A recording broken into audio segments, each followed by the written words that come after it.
నమస్కారం భక్తులారా, భక్తి క్రోనికల్ ఛానల్కి స్వాగతం. ఈరోజు బుధవారం. ఈరోజు సాయంత్రం దీపం వెలిగించి గణపతిని స్మరిస్తూ ఈ శ్లోకాన్ని 11 లేదా 21 సార్లు జపించండి. ఈ శ్లోకం అంటే శబ్దం కాదు, శక్తి. వక్రతుండ మహాకాయ సూర్యకోటి సమప్రభ నిర్విఘ్నం కురు మో దేవా సర్వకార్యేషు సర్వదా. బుధవారం సాయంత్రం మనసుతో పలికితే గణపయ్య స్పందిస్తాడు. సందేహాలు కరిగిపోతాయి, అడ్డంకులు వెనక్కి తగ్గుతాయి, బుద్ధి స్పష్టమవుతుంది, దారి కనిపిస్తుంది.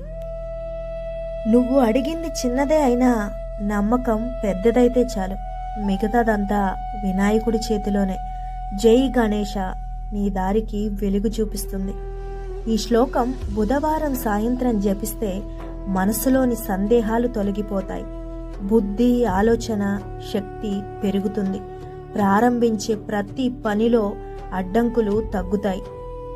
అడ్డంకులు ఎదురైతే గుర్తుంచుకో, ముందు గణపయ్య నిలుస్తాడు. ఒక్క జపం విజయానికి ఆరంభం, ఒక్క శ్లోకం అనేక అడ్డంకులకు సమాధానం. నమ్మకంతో పిలిస్తే వినాయకుడే ముందుకొస్తాడు.